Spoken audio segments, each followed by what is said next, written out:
August 8వ తేదీన ప్రభు దగ్గరికి వెళ్ళిపోయాడు మన తండ్రి.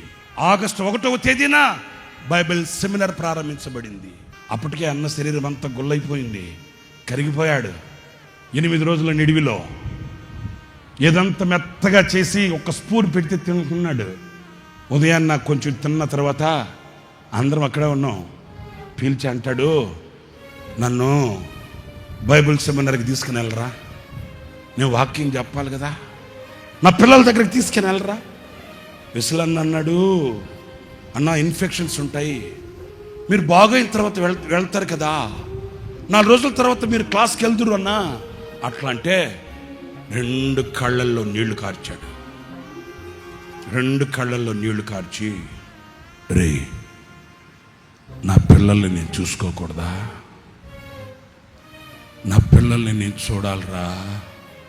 ఆయన కళ్ళల్లో నీళ్లు చూడగానే ఏం చేయాలో అర్థం కాక ఆయన మంచాన్ని అట్లాగే బయటకు పట్టుకొచ్చేసి బైబిల్ సెమినార్కి తీసుకెళ్ళి ఆ బైబిల్ సెమినార్ పిల్లలకి కనబడేటట్లు మంచాన్ని ఇట్లా ఏటవాలుగా పెడితే మైక్ కూడా పట్టుకోలేని పరిస్థితుల్లో మేము ఒకరు మైక్ చేతి దగ్గర పట్టుకుంటే మరణం అనే మంచం మీద పడుకొని కూడా తన బిడ్డల్ని కళ్ళారా చూసుకొని 30 గంట వాక్యం చెప్పాడు వాళ్ళకి.